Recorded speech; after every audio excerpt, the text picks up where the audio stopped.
आज अगर लालू जी के यहाँ छापा पड़ जाए 15 दिन तक खबर चलता रहेगा। सुबह, दोपहर, शाम, रात हर 2-2 घंटा पर चलेगा कि नीतीश कुमार जी को हर 3 महीने में प्रधानमंत्री बनने का सपना आता है।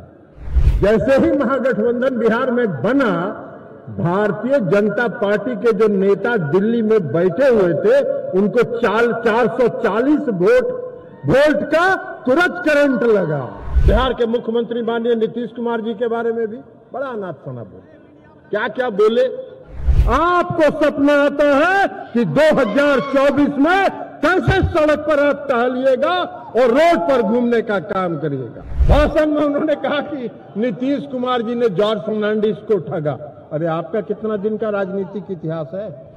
जब जॉर्ज फर्नांडिस साहब मुजफ्फरपुर से चुनाव हार गए तो नीतीश कुमार जी ने उनको राज्यसभा में भेजने का काम किया। भारतीय जनता पार्टी ने नहीं भेजा था। बिहार के लोकप्रिय मुख्यमंत्री आदरणीय नीतीश कुमार जी, मंच पर उपस्थित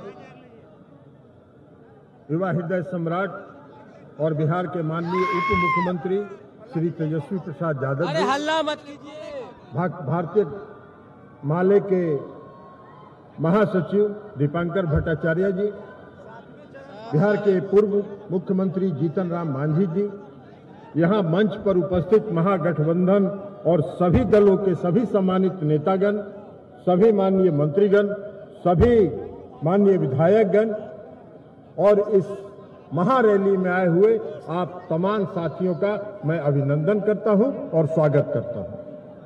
साथियों, 9 अगस्त 2022 को बिहार में महागठबंधन में नीतीश कुमार जी शामिल हुए और नीतीश कुमार जी के नेतृत्व में महागठबंधन 9 अगस्त 2022 को बना। जैसे ही महागठबंधन बिहार में बना, भारतीय जनता पार्टी के जो नेता दिल्ली में बैठे हुए थे, उनको 440 वोल्ट का तुरंत करंट लगा और भागे 23 सितंबर को पूर्णिया आए थे। इसी मैदान में सभा किया उन्होंने, बड़ा अनाप शनाप बोले। सम्मानित नेता आदरणीय लालू प्रसाद यादव जी के बारे में भी, बिहार के मुख्यमंत्री माननीय नीतीश कुमार जी के बारे में भी बड़ा अनाप शनाप बोले। क्या क्या बोले उस पर चर्चा करेंगे हम। लेकिन अभी आज भी आए हैं वाल्मीकि नगर, और वाल्मीकि नगर में उतरने के साथ उन्होंने कहा है कि नीतीश कुमार जी को हर 3 महीने में प्रधानमंत्री बनने का सपना आता है। अमित शाह जी, आप देश के गृह मंत्री हैं, नीतीश कुमार जी को प्रधानमंत्री बनने का सपना नहीं आता है। आपको सपना आता है कि 2024 में कैसे सड़क पर आप टहलिएगा और रोड पर घूमने का काम करिएगा। यह सपना आपको आता है। इसलिए कि बिहार में जिस दिन बिहार में महागठबंधन बना, उस दिन तय हो गया कि बिहार में 40 की 40 सीट महागठबंधन जीतेगी। 23 सितंबर को यहां आए थे, 23 सितंबर को भी यहां आए थे पिछले साल 2022 में। कल ही हम उनका भाषण पढ़ रहे थे, 23 सितंबर का उनका भाषण पढ़ रहे थे। भाषण में उन्होंने कहा कि नीतीश कुमार जी ने जॉर्ज फर्नांडिस को ठगा। अरे आपका कितना दिन का राजनीतिक इतिहास है?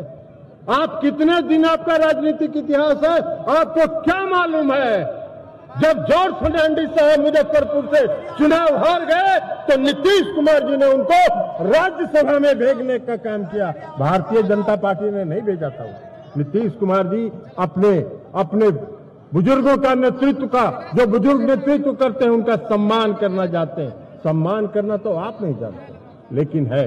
महागठबंधन बना और आज इस रैली में हम लोग आए हैं आपसे यह आग्रह करने के लिए कि महागठबंधन इसलिए बना है कि देश का लोकतंत्र आज खतरे में है। देश का लोकतंत्र खतरे में है। देश की सारी जो संवैधानिक संस्थाएं हैं वो समाप्त हो चुकी हैं। वो भारतीय जनता पार्टी के मुट्ठी में कैद है। उसको मुक्त कराना है और देश में फिर से लोकतंत्र स्थापित करना है। क्या हो रहा है, जगह खरीदना है, क्या होता है?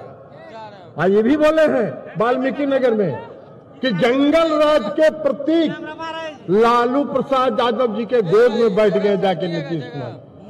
लालू प्रसाद जी जंगल राज के प्रतीक नहीं है, बिहार में सामाजिक न्याय की लड़ाई के सूत्रधार के प्रतीक के रूप में है। आपको क्या मालूम है, आपको क्या पता है? आप कुछ नहीं जानते हैं, इतिहास नहीं जानते हैं, राजनीति का भूगोल नहीं जानते। लेकिन देश बचाना है, देश बचाना। आज क्या है देश में? कौन सी संस्थाएं आज देश में? सीबीआई, ईडी, इनकम टैक्स, चुनाव आयोग, सबको कैद करके रखे हैं। कोई कहीं बाहर नहीं जा सकता है। और वो लोकतंत्र का चौथा स्तंभ था, लोकतंत्र का चौथा स्तंभ था मीडिया। मीडिया, हम इन साथियों के बारे में नहीं कह रहे हैं जो यहां मीडिया के हमारे साथी हैं, इसलिए कि इनका दोष नहीं है, ये मीडिया के साथियों का दोष नहीं है। इनका जो मैनेजमेंट है वो पूंजीपतियों के हाथ में है और सारे पूंजीपति उस पर कब्जा कर चुके हैं। कोई खबर नहीं चल सकती है। आज अगर लालू जी के यहां छापा पड़ जाए, 15 दिन तक खबर चलता रहेगा। सुबह, दोपहर, शाम, रात, हर 2 घंटा पर चलेगा। 81,000 करोड़ का फ्रॉड, कारपोरेट फ्रॉड इस देश में हुआ। 81,000 करोड़ का कॉर्पोरेट फ्रॉड हुआ। कितने दिन मीडिया में चला? कौन सी मीडिया के लोगों ने इसको देखने का काम किया?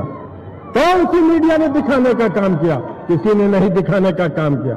इस देश की सरकार ने एक शब्द नहीं कहा।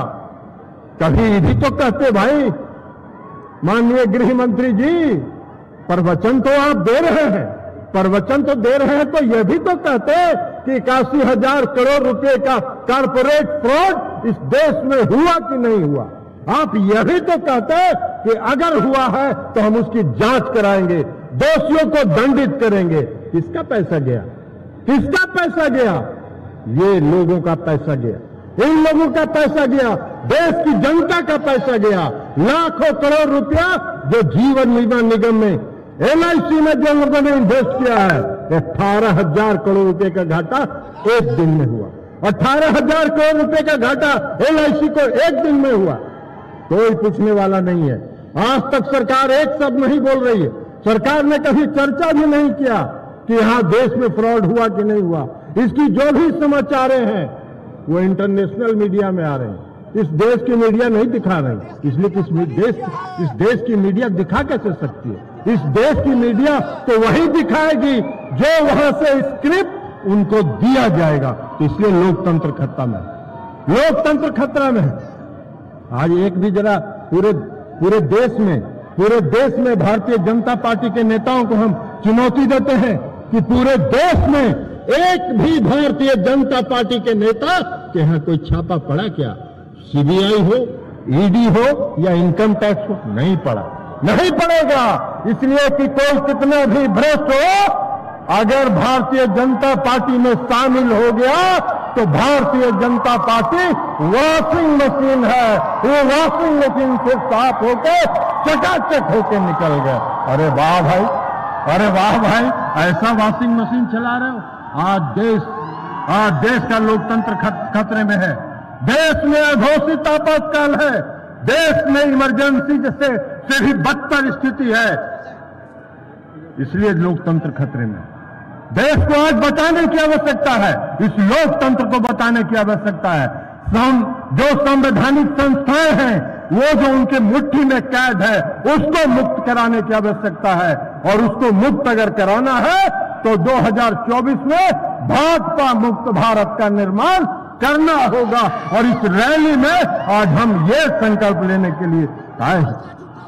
तो इसलिए साथियों, हम आपसे आग्रह करने के लिए आए, हम आपसे विनती करने के लिए आए हैं। अभी आदरणीय मुख्यमंत्री जी को बोलना है, उप मुख्यमंत्री जी को बोलना है। हम उनसे के लिए ज्यादा समय नहीं लेंगे, लेकिन हम इतना जरूर कहेंगे कि हम सबों को तैयार रहना चाहिए, हम सबों को तैयार रहना चाहिए 2024 के लिए। और अमित शाह जी, सपना आप देखते रहिए, चाहे जितना सपना आप देखिए, चाहे जितना मीडिया का इस्तेमाल कीजिए लड़ाई लगवाने में, महागठबंधन में एक दूसरे में तफरका पैदा करने में जितना मीडिया का इस्तेमाल करना है करते रहिए। महागठबंधन एक है, एकजुट है और एकजुट रहेगा और 2024 में भारत मुक्त, भाजपा मुक्त भारत का निर्माण करके ही दम लेगा। इन्हीं शब्दों के साथ मैं अपनी बात समाप्त करता हूं। बहुत बहुत धन्यवाद।